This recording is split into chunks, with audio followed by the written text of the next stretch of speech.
That was freaking insane. I can't believe I pulled that off. It's a real shame I had to go behind the others' backs, but if I would have told them that the big man was involved in this, they'd have tied me to a pole and stopped me from doing anything. At least now I should be fine. He's always understood. I should be fine. I can't believe I'm gonna be in the center of Cenithian nobility, surrounded by turds like Carlo, maybe even worse. Faithless bastards. The very same who have taken away Farouk's friends, Carlo's sister, and the imposter. You won't be able to save the face of the icon, but you need it in order to save you. That's what he said. The poet in the basements. He whispered it to me, and I know for sure what it means now. There's no coincidence that Al-Walim contacted me now. I must have faith. We'll find the emissary. Hopefully here in this compound, and hopefully weakened. And it will be up to me to put a bullet between his eyes. Then this whole farce can come to an end, and everyone will finally understand that the emissaries are nothing but a charade by some heretics trying to blind us all and turn away from the true icons. I hate to still have secrets from my group, but they just wouldn't understand. The Judicator might be a problem. I'm gonna have to act fast when I get the chance. She seems capable, but with everything we've gotten through this far, so am I. Only they who live in the darkness will see the light. I will kill the emissary. This is Red Moon role-playing.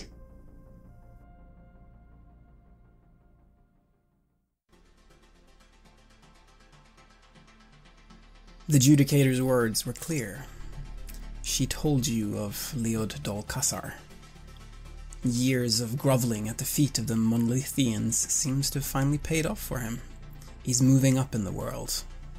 He's about to throw a banquet tonight. We will be there. Once inside, let's see if we can get in behind the scenes somehow. Dol Kassar wouldn't be keeping the stasis beds visible. It must be somewhere in the back. You have, while at the spa, also had a chance to follow what's going on the bulletin news.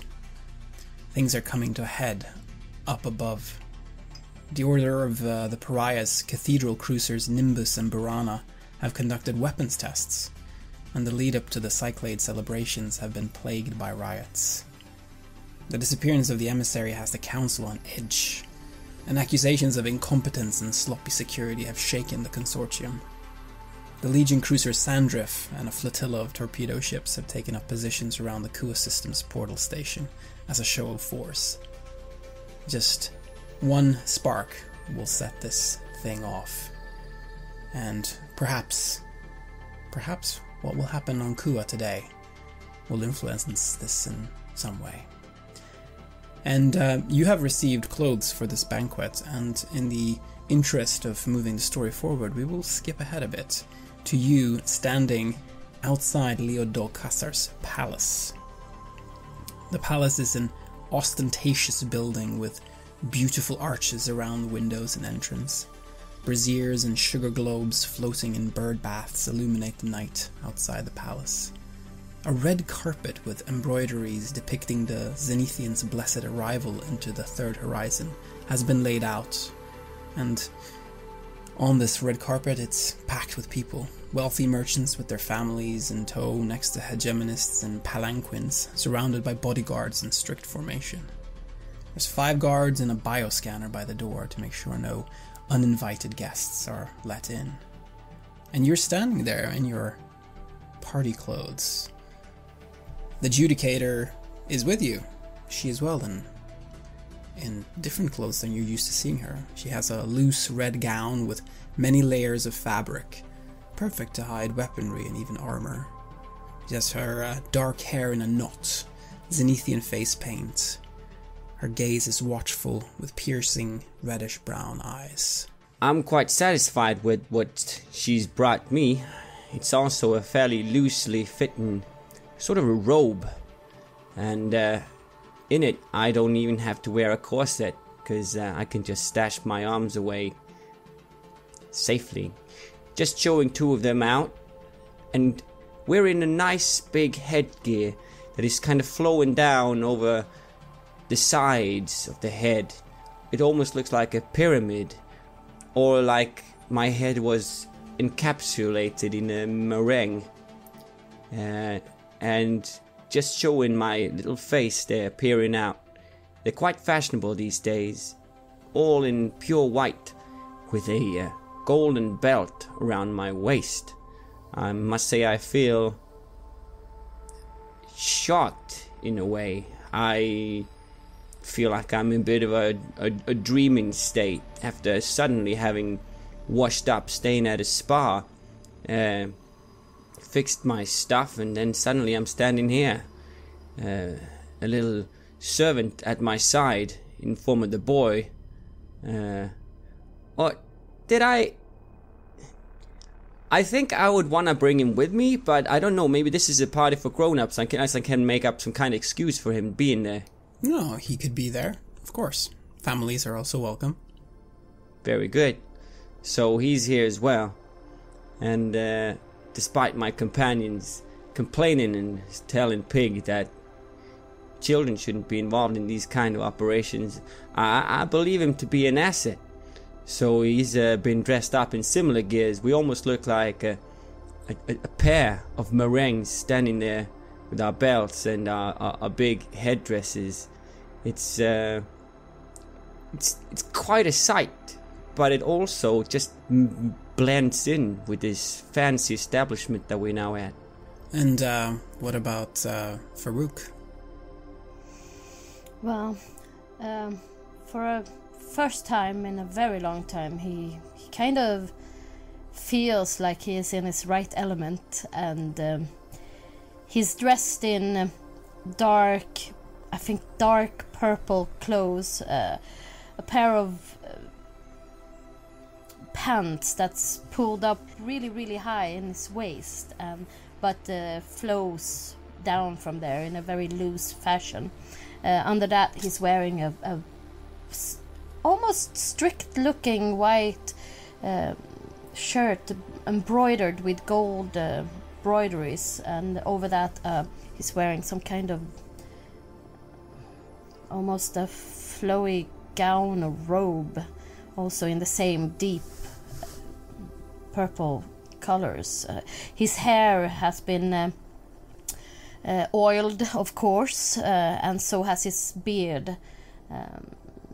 He's given his beard a little trim so that it's nice and short and really hugging his facial structures. I think his hair is down for this specific evening, so he's got like shoulder length curly black oiled hair flowing down from his head. Very fancy. And what about Carlo? Initially, I was a little skeptical of the idea of going to a banquet with the Judicator and a bunch of people who, well, might know me by my face. However, I came up with a good solution, and it's one which I managed to convince the others was perfectly normal, and that was to be wearing a very ornate, fancy facial mask. Very high-class Zenithian brand. I was surprisingly able to find one very quickly, but I informed the others that I knew people who were good at this sort of thing. Accompanying the mask, I'm dressed in a long flowing kaftan, which covers most of me and my head, creating the ensemble of looking quite mysterious in a way. But at the same time, I'm not too ornately dressed. My colours are simple greys and blacks. If anything, I look a little bit like a religious individual, funnily enough, if you didn't know straight away. The mask itself is simple. It's got no expression. It's simply blank-faced, with a few ornate Zenithian pictographs on it. And yes, I am quite comfortable, it seems, in this sort of clothing. Out of interest, I would have asked the Judicator what identities she has given us for the evening. What identity would you like to have? There's a basic cover that you have been given. Some form of lower nobles in the Conglomerate. Yes, I would have just let her pick at random. I didn't really care. I'm curious, though, for the other two. Again, this is the Conglomerate, and it is very much a melting pot, and that you are all somewhat important people here. A little bit unspecified exactly what, but you're people who seem like they have money and influence, and your cover is completely airtight because, well, it's been provided to you by the Judicator, and, well, they know what they're doing, and they have the resources to fake these things in a good way, so you do not feel worried about that. I especially would know about that sort of thing, so I'm glad it's up to snuff. Yes, that's who I am this evening, fully masked, and quite comfortable, it seems, in this flowing gown ensemble. An outraged merchant is walking up to the guards by the door. He's screaming angrily, "By the judge's mercy, I shan't suffer such slander from the likes of you. Do you have any idea who I am? Do you have any idea of who I am? Leo Dolcaster's third cousin, that's who. Now let me in at once." And he gets a baton strike to the stomach that cuts off the indignant troublemaker mid-sentence. 4 strong hands quickly haul him away down some side steps toward the dark waters of the river. So you're in this crowd looking at the entrance to the palace. And the Judicator looks to you and is motioning to move towards the entrance. What do you do? I grin malevolently at the interruption, adjusting my headgear and my camise. Yeah, I didn't think so. This way? She nods. I stride forward most confidently, like it's my God-given right to be here, of course, and just, push on through the throng of people. Yes, you push through, you're addressed properly, and the guards look at a list of guests, and then they look up again, and they just motion for you to pass through. You have your weapons hidden, and this has been something that the Judicator has sorted out for you. She is very capable when it comes to these things, but you cannot bring the very large weapons, of course. An accelerator rifle would be very difficult to hide in a party gown, but you have, if you have any smaller weapons, you can have those on your person, such as Vulcan crickets, for example. Yes. How would a sword, is that impossible, or could it be like an ornate kind of, decorative thing, or is that totally... That would totally work, yes, of course. Yeah. That's something that one might bring to an occasion such as this. It is an ornamental thing, basically. That's how it looks like. It doesn't look like it's there for cutting people. It's there to look imposing and make you look powerful.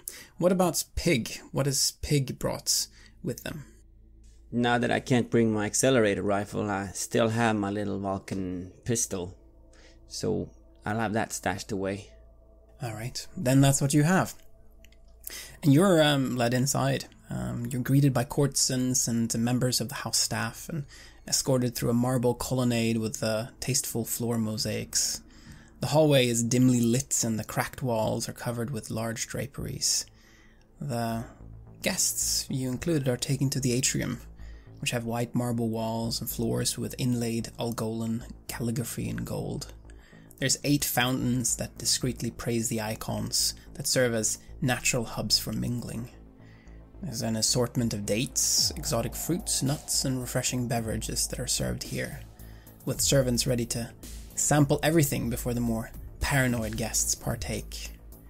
Here, in the shaded alcoves that line the walls, you see divans where important hegemonists are reclining, attended to by their own staff. And Carlo, on one of these divans is some people that you had perhaps hoped not to meet here. Who's there? In one of the alcoves is an older gentleman, accompanied by an older woman.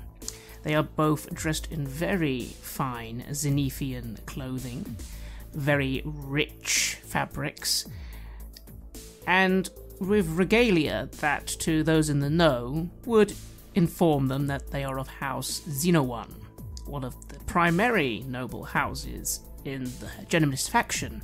The man is starting to lose a bit of his hair, very heavily perfumed and made up, but in quite a stylish manner. He's not gone overboard. If anything, it's more just the exact correct level that most would consider stylish. He is a Finnish man and has a long nose. The woman's got a slightly regal attitude to her and has her hair done up in a very elaborate bunch of knots and has various threads and baubles all over her, a lot of jewellery. Nearby is a much younger man, dressed very similar to the older gentleman, although his makeup is a little more subtle. And with him, someone who looks very similar, but a little more stockish, a little more as if he's served time in the military and his hair is quite short compared to the longer hair of the other younger gentleman. All in all, that's 4 that you can see initially, and then a very young woman, 20s perhaps, who again looks very similar. They all look very similar, all wearing very similar regalia, implying perhaps that they are of the same family. Indeed. And what goes through your head as you see your family here? As I was entering the banquet, I had a mixture of feelings. On one hand, it was quite pleasant being in this sort of environment again. It's nice to actually enjoy oneself. At the same time, I was very aware that I was playing with fire. I couldn't really kick up much fuss with the Judicator and the others. But of all the things we've done on Kua, this is the most stupid I've done. If it weren't for the mask, well, I would be potentially in a lot of trouble right now with many people who would recognize me. However, I am in disguise, and I believe our goal is simply to find our man and... Well, I wasn't quite sure what we did next. I will have to reconvene with the Judicator. Seeing them, you simply see me stop and just turn very quickly away. Very genteelly, as if it was the most normal thing in the world. Again, my expression underneath my mask would show one of surprise, anger, quick thinking, and then back to calm. But that's all hidden. Is this mask covering your entire face, or just the eyes? Yes, entire face. It's a complete facial mask. A bit like the ones those creepy people have been wearing. However, mine is a lot more genteel, and you probably would see a few other people wearing masks as well. It's more a fashion statement here. Being a terrible reader of people and expressions, even if I had seen your expression, I probably wouldn't been able to read it. Though I did see you flicker your gaze over there, and I see this big company of people dressed and looking kind of similar. Do they obviously remind me of you?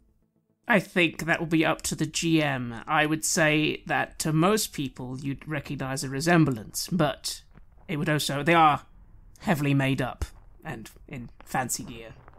Yeah, I look over there and I see these people and I snigger a bit. And I say, well, look at that. There's a whole family of freaks over there. And I turn over and I see a mirror and I'm like, get surprised immediately and distracted by my own reflection, seeing myself standing there with a little boy, identically clothed and made up, and I touch my face gently where they have applied this white and golden makeup around my eyes, which I'm not used to having, but it's kind of fun. And that's about everything I do with regards to Carlos suddenly reacting like this. However, I do internally think, what the hell are all of them doing here? This guy's a nobody. The fuck fuck are they doing here? It is an interesting thing, yes, of course. He's some form of upstart, involved in the slave trade, you know that much. But yes, you see a lot of the big families here, actually, a lot more than one would normally expect. There's something a little bit off with all of this. Why is this man so important? Quite a few of the big Cenethian families are here. If anything, that does kind of make me feel more ill at ease. The fact that there are so many important families here. I kind of just start clenching one of my hands, and I look to Farouk, saying, Captain, let's go to the banquet table over here. I kind of start towards the... I smile a little at Carlo, and I kind of take his arm, take his elbow, start to pushing him a bit forward towards the banquet table, when I suddenly see a familiar face over, well, in the midst of a lot of dignitaries and people who seem important. I see the face of the host, Leodol Kassar, but that is not his real name, I believe. Leodari Karila? What is he doing here? It can't really be the same person. I kind of start sweating profusely, and my breathing gets very, very shallow as I stop, letting Carlo pass me. If anyone's looking at me, they can see my face draining of color, and I can hear crying, sobbing, and I smell blood. And I can hear his voice. I can hear Bakir. He's whispering. I don't know what he's whispering, but it's madness. And I kind of almost fall to my knees in the middle of the floor amongst all the people, but I kind of reach out and grab hold of Carlo. I blink a little underneath the mask, so outwardly I just turn my head a little. Captain, probably not time to have one of those visions here. That could be quite bad. No, it's not that. We need to get out of here. I can't be near that person. I motion over to where the host of the party is standing. That's going to be a problem, Captain. I believe the mission is to try and speak to them. He knows me. Wait, how does he know you? He's from Dabaran. Is he? Yes. I turn back from the mirror, seeing that this unfolds behind me, and also hearing the hushed voices. What? We're just gonna... Well, don't go near him then. And we'll just trying to find some kind of back room, some kind of way to get away from these people, and we're gonna try... What if we could find some clear space, and you could see if you can hear the emissary again, if that was what you were hearing before. Yeah, I'm sorry. This just came as a shock to me. I wasn't prepared. Okay. Pig, you get him out of here. Just give me a minute. I kind of feel a bit relieved that this has taken the spotlight off me as they kind of depart. At this point, I'll rethink on what we were supposed to be doing here. We would have discussed this with the Judicator. What was her briefing for what we're doing? You're supposed to find your ways to the back rooms.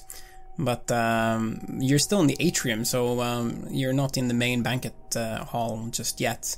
And you're studying the situation here. You've, of course, seen your family. You've seen that Farouk has had his eyes on the host, Leod, who is a thin and somewhat wary-looking man dressed in expensive silk clothing and with Cenethian face paint that's closely modeled on the patterns that are used by the Kassar clan. And he's actually standing up to speak now, and the dance troupe that has been performing a tasteful modern take on Tempestuous, which is a classical religious masterpiece, they start to finish their dancing, and they disappear, and all the spotlight is put on Leod. And he clinks his glass to speak, and he says, "Honored guests and friends, I welcome you with all my heart to the Alcirsa. Tonight we celebrate the union of the Dolcasars and the noble Dinramas, paragons of Zenithian light and wisdom, whom we have to thank for opening our eyes to a new horizon.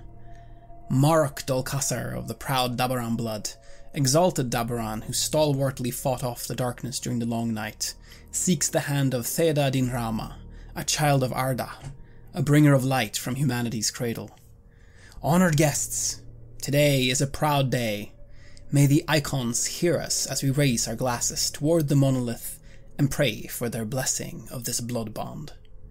May they guide us to honor our history and welcome the future. Dearest of friends, may your cups never run dry, your plates never be empty, and your spirits lose themselves in music and dance. May this Alcirsa be a fond memory for all of us, until she, the most merciful, comes to grace us with her slumber. May this day mark the birth of a brighter tomorrow." And then he motions to the staff, "Let the banquet begin!" And the golden gates to the banquet hall in front of you is being opened by staff. They're pulling open rather large gates here. As we're being told to raise our glasses, I grab one of the glasses of the passing servant and I raise my glass and I drink a bit and make sure that there's something suitable for children as well. There is indeed some fruit juice. Who is he marrying? What family is that? Dinramas, they are a fairly important Zenithian family. Not one of the top ones, but a nice second-tier family. I'm trying to work out, using my knowledge of knowing actually quite well how all this works, why this is such an important occasion to get the attention of all the families. I suppose, even though he is a nobody himself, his name is the Quasar name, isn't it? I should have realised that sooner. It's one of the top. Well, he has taken that name. It is not in fact that name. It's a very typical first come thing in relation to Zenithians, that you start to take Zenithian sounding names. There's way more Zenithians, so to speak, than there is, than it's actually possible for there to be, given the low amount of Zenithians who actually arrived. And he's one of these people who have taken on an identity of a Zenithian identity. Of course, he's still praising Dabaran, though, so it's not as if he's trying to pretend it doesn't happen. It's just he seems to be desiring to be seen as one of them. Oh, of course, that's right. He's not one of the Quasars, it's just taken on the name. I will just lean over to whoever just happens to be close by, perhaps a woman, and sort of just underneath my mask. I say, what a extremely extravagant event! I'm a little surprised. I wouldn't have thought our host would have this much interest. Oh, yes. I must say, it's quite unusual, but, well, it seems like the Icons is smiling upon the Dolcasar family, and it's a beautiful party. They've spared no expense, so perhaps they have deserved to be part of the community of us hegemonists. Perhaps, but I lower my voice. I mean, what have they really done? We demand results in our faction. He must have done something. What was this talking about him defending against the darkness? Has he done some military campaign? Oh, no. He must be referring to the Portal Wars. Portal Wars, yes. So, I don't know, you haven't got any juicy gossip on what he's done to achieve such praise? He must have done something. She leans over to you. I hear he deals in slaves. I have heard that as well, but who doesn't? It's hardly the sort of thing to establish one. I mean, look, there's the Xenowan family. That's definitely the primary, well, one of the primary families of the Xenowan line right over there. They don't come for just nothing. I must say, I'm not sure, but it is a beautiful party, and let's enjoy it. The Icons are smiling on this day, so let us make sure that we create beautiful memories here, shall we? It was a pleasure speaking to you, and she moves away politely. Underneath my mask, my expression is one of great annoyance, and that wasn't useful at all. But of course, the mask portrays everything as very good, very good. I just nod. The golden gates to the banquet hall have been opened, and that leads into a grand courtyard that's lined with palm trees and flower beds. And in the center, a fountain showing a stylized monolith in black obsidian rises high into the air, with a miniature covenant city and mother of pearl clinging to the base. Flowering vines climb the statue toward the high mosaic ceilings, through which the night sky and the distant lights of the actual monolith can be seen. Leod's worship of the Zenithians is almost embarrassingly evident. A large open space at the other end of the hall holds several long tables, and here you see bread sculptures, trays of fruit, and ice statues that complete the dinner service. There's servants in the shadows that stand ready to bring the guests whatever they desire. And there is an elevated stage here that's prepared for the dioramas and the dolkasars, befitting a wedding of this type. There's rows of armed guards in this hall. They have Vulcan carbines that have been polished to shine in the light from the setting sun, and they're dressed in red caftans and white turbans. Farouk, you have command, right? Yes, I do. Yes. You have some military experience, or is it just the captain's side? It's more the captain's side. Right. Well, then you and Pig has the military experience. Then both of you will notice that the people who have these weapons, the guards, there's a little bit of a difference in a level of discipline, and some of the people know how they should be holding these and some don't, if you know what I mean. There seems to be a mix of household guards and like hired guns, and perhaps even like kitchen staff that have been mixed in. I lean down to the kid and I say, "Wow, this place is full of posers and Zenithian bastards." And then my face freezes as I come to a realization, and I look down at him again. "Hey, you're not a Zenithian bastard, are you?" He shakes his head. "Well, that's good. Don't ever try to pretend to be one either. Not that I know anyone who would." Looking over at Carlo. Do I hear that? Yeah, you probably do. I will remark, I'm not pretending. I am a Zenithian. Well, good for you, Carlo. That's really good for you, isn't it? You feeling at home now? I feel closer to home, but obviously this is a bit high even for me, I kind of say. Again, my facial expression's completely hidden by my mask. I'm sipping my drink, smiling at you. And the banquet gets going in full, and people are mingling and talking to each other. Kosha has been quiet all this time, but she's now nodding towards staff that are moving in and out of discreet doors in the banquet hall. That's where we need to go. So, what's the plan? We get to the back rooms and then what? We find some evidence and then just leave nice and stealthily? That would be the plan. We don't want to cause a scene. No. Captain, how are you feeling? Now he's gone.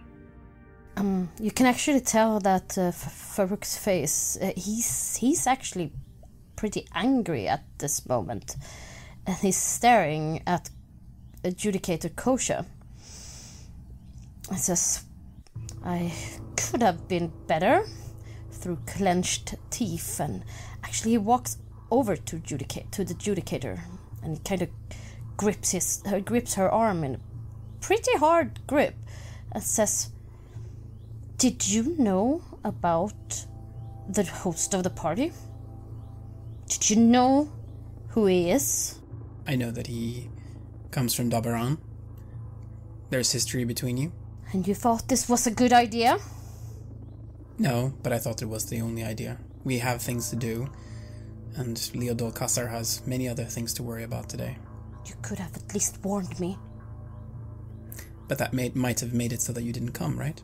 True enough, that's probably what would have happened. But this... Very well, let's get this over with. She nods. I come behind the two, and I watch the Adjudicator's reaction as I say, "While it's unfortunate, Captain, that you know someone here, at least for the rest of us, the there's not that much problem being here. And then I kind of look at the Judicator because I'm wondering, she didn't seem to imply she knew, but did she know about me as well? She hasn't indicated in any way that she knows. Perhaps she's hiding it. You believe that she probably knows a lot more than what she's showing. The question is, does it matter for her or not? That is the question. I look at the comings and goings of these staff and remark to both of them. All right. So, what now? You're looking at those staff members trying to go through one of those doors. How are we going to do that quickly? Also, with a child, I look at Pig. I squint at what's going on there with the staff coming in and out, seeing if... I'm guessing they're all dressed the same. Is there any pattern to how they move? Do they come like in...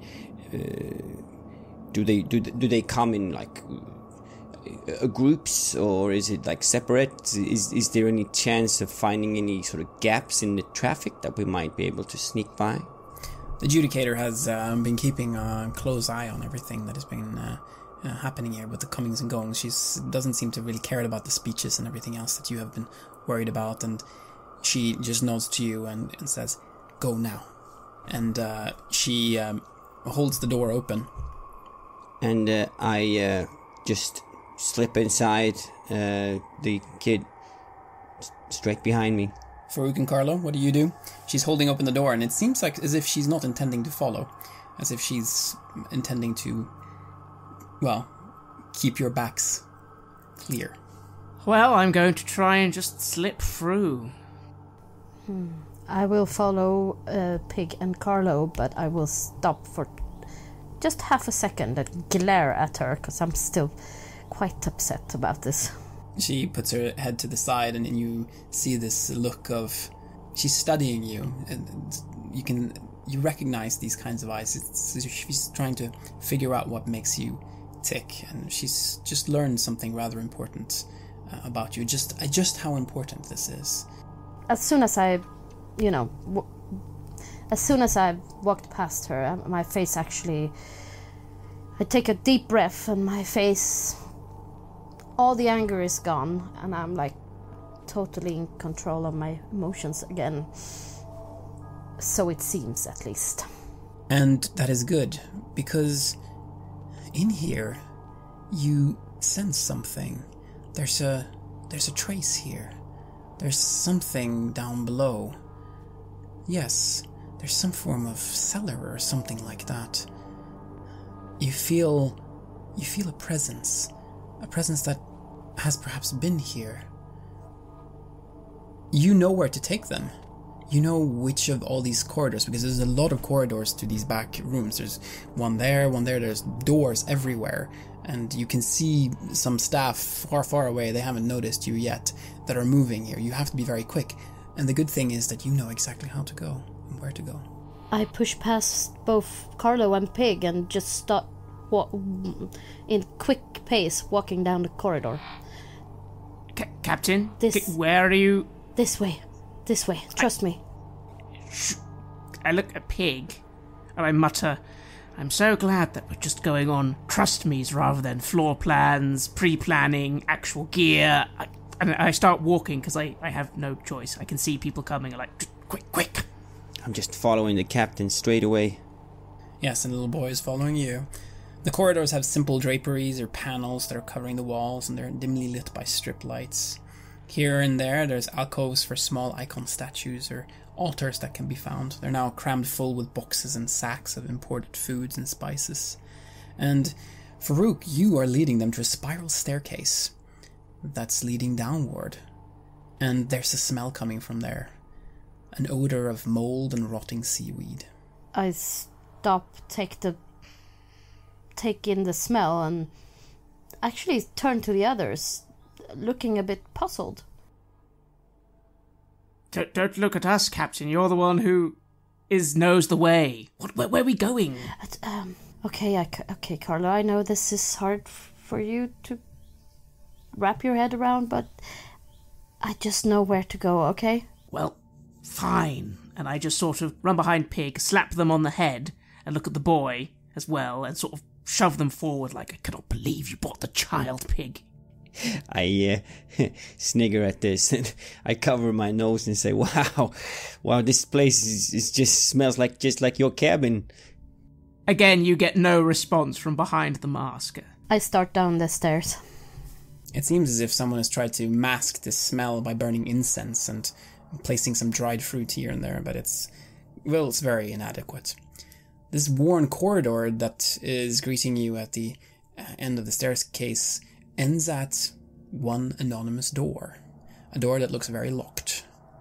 Beside this door is an alcove that houses a wooden dancer statue on a makeshift altar, surrounded by little bowls of dried fruit and sticks of burning incense. As we go forward, I'm keeping an eye out for what potentially might be hidden security cameras or anything that is going to have people alerted we're here. Do I see anything? You have noticed cameras, and you have noticed various security systems that are active here. You've been moving so quickly that, well, there hasn't really been a chance to even attempt to deactivate it. But then again, there's so much movement here that you're not sure what they would really be looking for. The point here, you feel, is probably to be quick. Be quick in and out, and not make any kind of scene or cause any kind of disturbance. Well, Captain, we might have a problem, because we're getting away with this so far because no one's probably watching the cameras right now. But if we can't get past this door now, we're going to be seen down here, and I'm sure some people are going to want to ask questions. Then let's get this door opened quickly.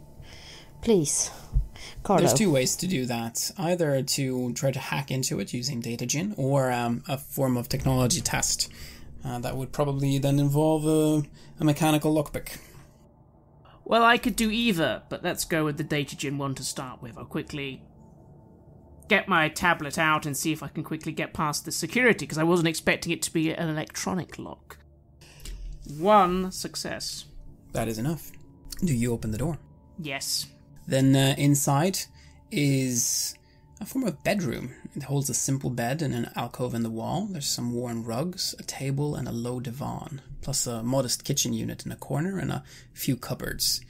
The room then divides in two directions. One that seems to lead towards a garage door, and one that seems to be moving further in, first to some kind of spare piece room, and then there's another door past that. So there's the garage and then this kind of workshop area that it's going towards. I sniff the area, get the others in, close the door, and then look to Farouk. Well? I try to get my bearings and see where we should head. The trace leads towards the garage area. That's where this trace leads to, basically. Yeah, I start working over there and I say, I'm not sure if they're still here, but they've been here. Who's been here? The Mystics? No. The Emissary? The Emissary, I think. Or maybe they all been here. The Mystics and the Emissary. The expression beneath my mask at this point is one of total dismay at our captain's leading hunch being, he thinks. But again, the mask hides this, and I simply just bob my head, letting him lead the way, as I look to Pig. Well, and as he looks to me, I just shrug and I say, well, that's fine, if you're sure about that. So which way did they go? I'm already up to the door for the workshop. So you've been moving up towards where this trace led you, which is this sort of garage space, where there's a large hall with a crane on rails in the ceiling, and there's high shelving that's lining the walls. It's packed full of empty stasis units. There's 8 metal cages that are empty currently, probably meant for whoever's thawed out of those stasis units. There's vats of coolant liquid that's stacked on top of each other that sit next to the cages. Some of them are leaking their corrosive content onto the floor. There's 2 of these stasis units actually that are active, you see. And there's people inside them. I motion over towards them. I kind of have a moment where I try and think, what do I think is the connection between these stasis pods being here, but then bedrooms being right next to them. Like, what, they let the people out of the stasis pods and give them a nice bed? Well, that doesn't make any sense. Now, there's only one bed, but seems to belong to whoever is occupying the space. Now, whoever's thawed out are put in these cages. Given the slaver connection, perhaps there's something like that going on. Perhaps some of these people are thawed and used as slaves. Could that be it? I mean, why else would they be unthawed? This cannot be the final location, surely. No, and once again, why... This seems fine, I suppose, if you're just dealing in normal slaves. But these are mystics. Right, okay. I look to Farouk and say, alright, Captain, I'll give you this. You found it. You found something. This is good, but... Who are these people? Okay. And I stealthily... I feel I'd actually be quite reasonably stealthy, because even wearing this cloak and mask thing, doesn't really get in the way, so I feel I am still reasonably stealthy, and I will try and make my way to the stasis pods. Yes, and you're, of course, in rooms and areas that you know are off limits to you, so you're all moving rather stealthily. And, well, you haven't noticed any problems with that, at least. So, these beds, one of them has white markings, and the other one has a black marking, and there's bodies inside them. And does anyone of you have medicurgy or technology? That's curious. I go say as I walk up to them. I look at the boy and I say, "Any one of these you know?" He just shakes his head. I examine them using my technology skill, I guess. Mm-hmm. Then you can do an easy roll there, +1. 2 successes. 2 successes. Well, both of them are dead. That much is clear. The stasis unit is still active, but the readings come across clearly that yes, these are dead. They've been damaged during transport. Some kind of fatal interruption to the stasis cycle has happened here. There's a bed with white markings and the other one is black. The corpse in the black marked pod is twisted in quiet agony and frozen fingers have clawed in vain against the lid. And in this one you also see that loose objects and pieces of clothing seem to have attempted escape and are frozen to the lid in a strange manner. The white bed, the body there is just dead. I look closer at the bodies. Do they have the crosses on their foreheads? They do indeed. White and black, same as the markings on the beds. So these ones looks to have been damaged through transport, and that's why they're dead now. The cells, the pods, that is, they've been damaged. But I wonder where they took the live ones. Anything in here in the room that signals sort of people have been moved somewhere, or it's just these cages where people supposedly would have been kept? There's a tabula on a workbench nearby also. I go over there and look at that. It's locked. It's this. Can you get this open, Carlo? Sure thing. I'll go over to it. Am I going to need to do a mechanical roll for this? Data gin. It's a tabula, so you need to hack it. As I'm doing this, I say to the captain, "So, are you getting anything else? Like, what? You were led here?" Yes, but there's been no vision or anything like that. Just a feeling that the pod has transited through here. I walk over to the pod where you said the clothes were trying to escape. Yes, they're frozen to the lid in a strange manner. And that's the one with the white cross, right? It is the one in with the black cross. Actually, the white one is completely not disturbed at all. But you feel something from the white one. There's a faint trace of something, a kind of kinship that you felt with a community of mystics on Coriolis. Could it be? Could it be that this was a mystic, and that they used their powers to try to To help the one in the black pod? Could that be it? Could they have been a telekinetic? I tried to wipe it off a bit to see if I can see any face beneath. If it's anyone from my group. It is. It is, actually. Who is it? It's that young girl, Malak. She's just barely out of her teens. She was so promising and she always tried to help everyone. Oh no. And this is where she ended her time in the horizon, it seems. I knew this one. She was of my group. Huh? I look around as I've been standing next to Carlo trying to sort out the tabula, and I come over and I look at it again. Her name was Malak. And she was in my group. Sorry to hear that.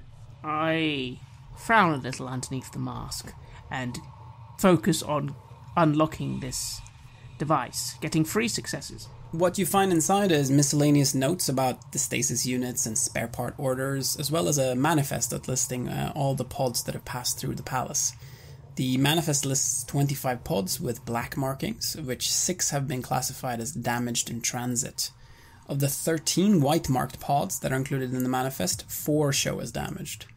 The manifest also states that 52 Sugoi slaves have been delivered from Archer to Leod as compensation for the damaged goods. Good. But where have those then been sent to? Where have things been sent from here? The damaged ones obviously have been kept here, but where have they sent? What's the final destination? Come on. It's not in this tabula. Well, it's peculiar, this, how the clothes are arranged. I try to open that pod. You open it, and there's a body in there. And do the clothes, how do they stick to the glass? It's as if some force has been,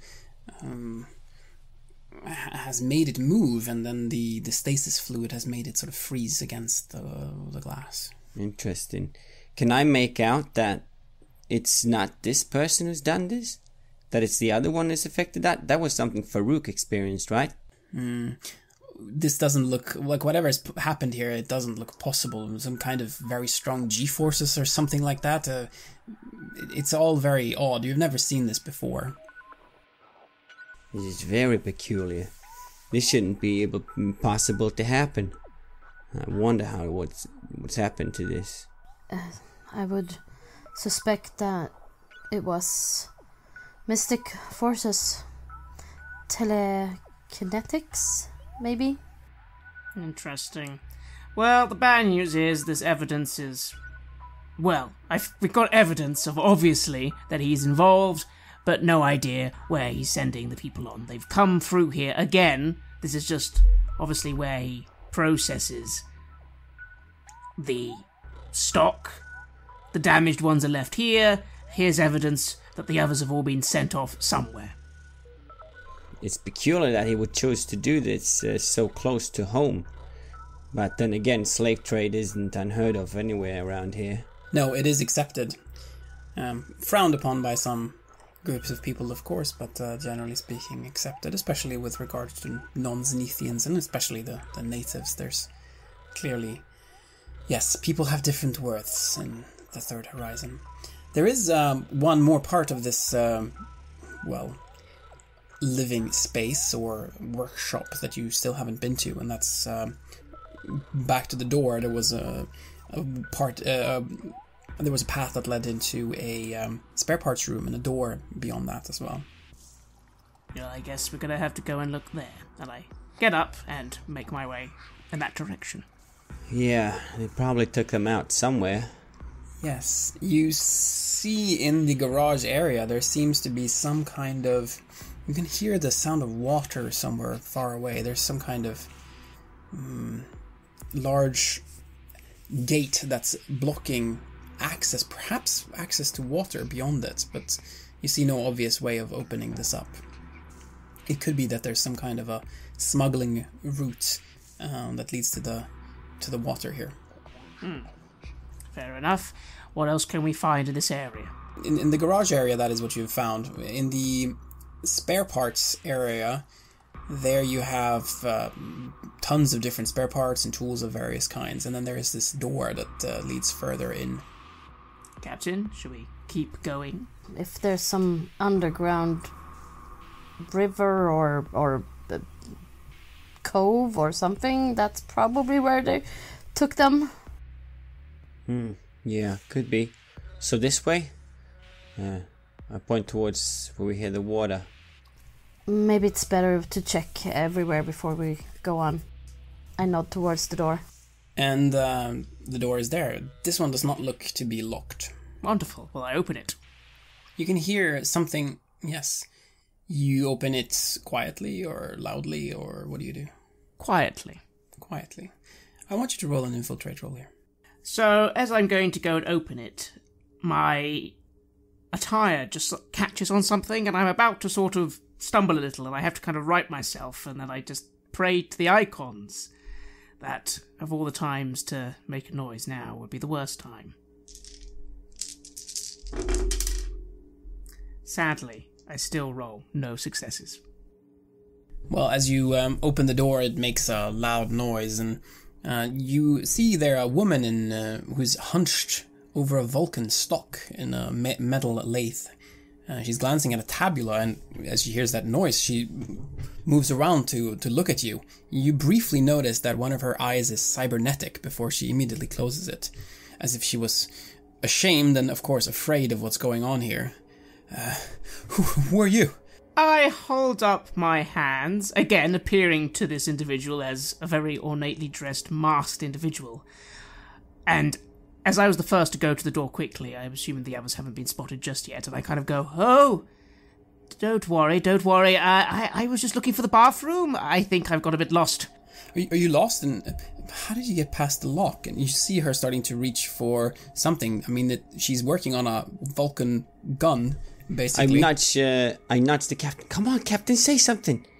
I burst through. I kind of burst through the door, kind of almost knock Carla over a bit to the side there. Have you seen her? Where is she? And they said... Noticing that there's more of you, she moves away from reaching for what must be a hidden gun. She, you see that she has burn scars that have never healed properly, and she's wearing a dark green camise with gold details and a simple lighter green shawl around her head. She adjusts the shawl in an attempt to cover the burn scars as she sees you. They said she went this way with him, and I told her not to see him again, and this is not acceptable. I'm gonna kill him. Where is she? Who? How did you get past the lock? It was open, of course. They probably here somewhere. I'm going to kill him if I see him. Yeah. We're gonna kill him if we see him. I will let him know that if he messes with my fiancé again, I will have not just him, but his entire house and his family flayed. I sort of pat your back. Yeah, calm down. And then I look over to the woman. What are you doing? I'm Georgia. I'm Leod's gunsmith. I work for him. I will work for him until I die. I look down at the stuff she's making. Is it of any particular? Is it impressive what she's doing? She seems to be a really, really good gunsmith, and you see all the signs of someone who's a slave.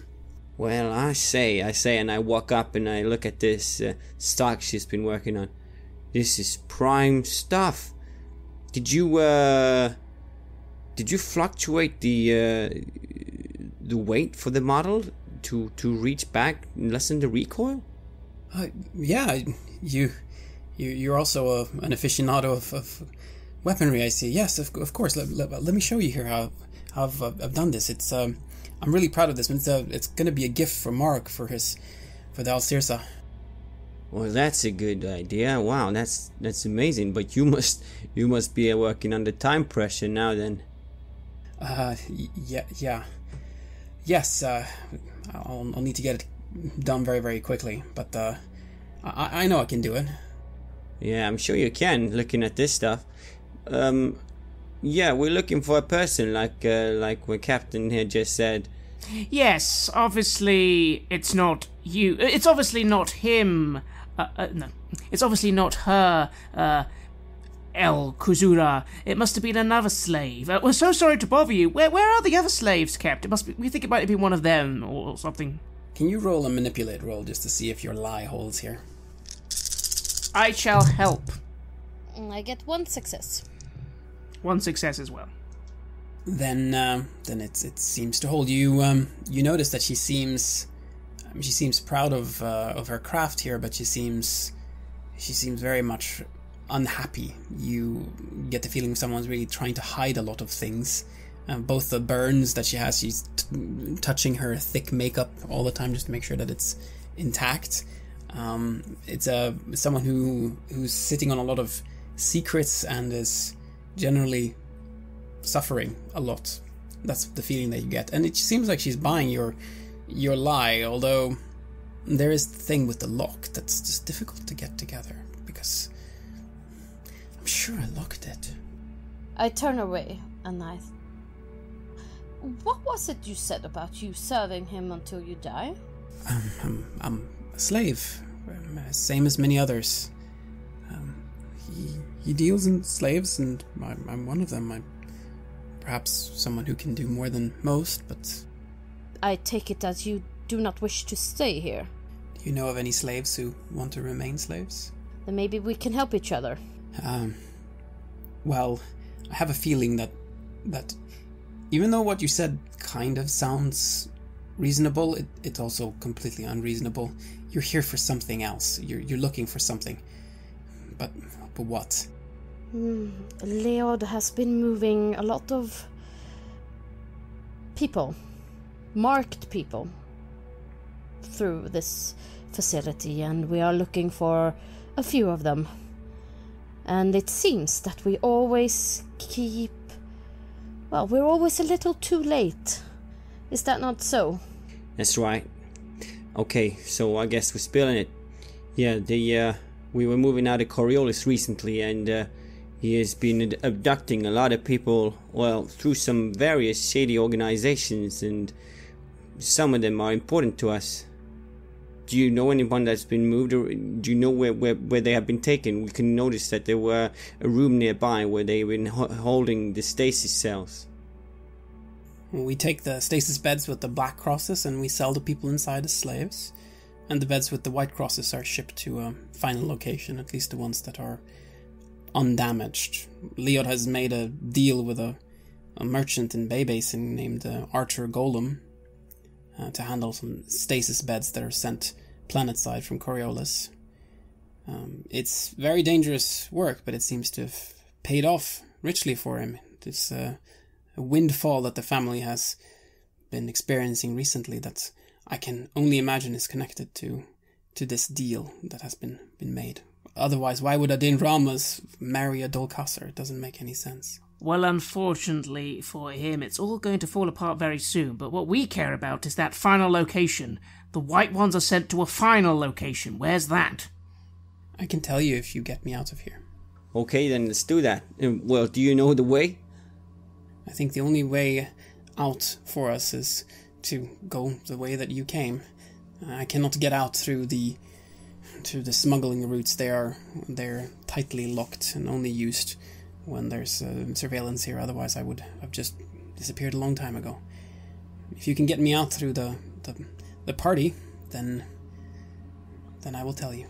I smile and turn towards Carlo and stretch out my hand. It's funny because I know he's thinking exactly what I was thinking.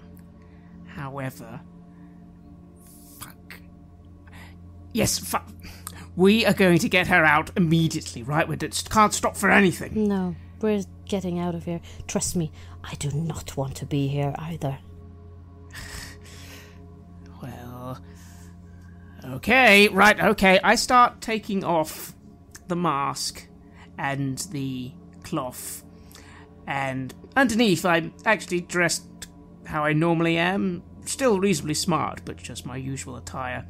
as I'm doing this, I also quickly make sure my Vulcan cricket, I shove it in really tight into like underneath my sort of chest attire. I'm like, all right, yeah, fine. You are now Don Rollo Pasanalo, who I was just a minute ago. Put this on, and we are leaving the party. And she does as you says, and while she's doing that, she also unlocks a container that contains a Vulcan carbine, a Legion Deal 3, very good-looking piece of tech, and there's also additional Vulcan crickets in there, if you would like more weaponry. Ooh, that's fancy. Thought I'd never get to upgrade this piece of crap. I'm thinking as I'm patting the side where I'm having the Vulcan pistol. I think I could fit a rifle in here if a little bit effort. Yeah, with a little bit of effort. It's not going to look super, it's not going to look, it's going to be difficult to hide, but with a successful infiltrate roll, we can perhaps find a way with the things that are in here. You might be able to find a bag or something like that to hide it in. I'll take off my robe as well and put it on her over, so that if she wants to hide anything under it, it will be possible. And you do that. I would like you to roll an infiltration to see how well this disguise is going to work out. I shall do that. Now, unfortunately, as we're sort of quickly doing all this, it's happening quite quickly, so I'm doing it slightly clumsily. And I do, once again, pray to the icons. I'm trying to help you, but I'm getting a bit stressed, so it's not really helping. Yes, that's no successes. No, but it's a solid disguise. It's going to be fine. I kind of look at the situation and I just swear, like, icons, you cannot let us speak to anyone. You need to. He's ill. We need to beeline for the exit the second we're upstairs. This isn't good. I say to the individual, you owe us big time. Just so you know, you owe us big time. Straighten up your back. Walk like you're supposed to be there. And if anyone talks to you, just stare at them and walk away confidently. You need to look like you're supposed to be there, and that you have no doubt in your mind that you are one of them. She nods. And do you begin moving towards the exit then? Yes. Your disguise, as it is, it seems to be holding. You move through the corridors. You avoid skillfully the staff that is moving around in the area, and you come out just as Leod has gotten up and he's walking over to the steps leading down from the head tables. He's looking out across the room and he raises his hands toward the Dinramas in a welcoming gesture, about to hold another speech. And while he's doing this speech, I will assume that you are beginning to try to make your way out discreetly. Yes. Very discreetly. I keep my head bowed as well, so that he hopefully won't notice me. Yes, and the adjudicator immediately catches up with you, and you begin moving. And we have Leod's speech in the background as you're moving. Honored guests, an accord has been signed. Dabaran and Zenith shall become one. Ours will be a line courtesans will sing of for centuries to come. This is the beginning of something new, a beautiful, more harmonious horizon. Witness, friends, the miracle we call unity. And he motions towards his son and the daughter of the Dinramas family. And Farouk, you saw a person outside of the Hassam offices, didn't you? It was a soothsayer. Yes. It just disappeared. Yeah. Yeah? Yeah. She's here too. She's dressed as a household servant here. She's standing in the shadows at the far end of the hall. I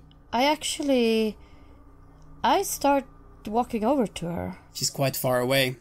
But do you break off from the rest of the group then? I do. Yes, I do.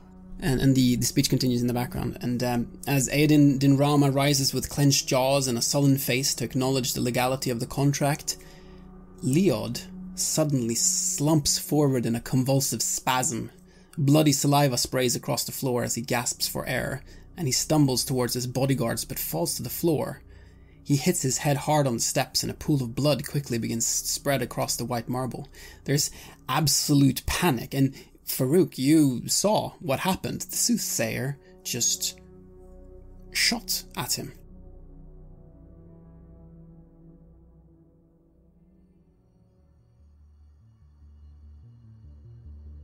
You have listened to an episode of Red Moon Roleplaying, where we play the campaign Mercy of the Icons for Coriolis, which is published by Free League. Joining us in the role of Farouk was our dear friend Jenny Jungevall. The music was created by AlphaZone and Sable Sun and was used with permission from their label Cryochamber. Please check out cryochamber.bandcamp.com or their YouTube channel for more of their lovely dark ambient.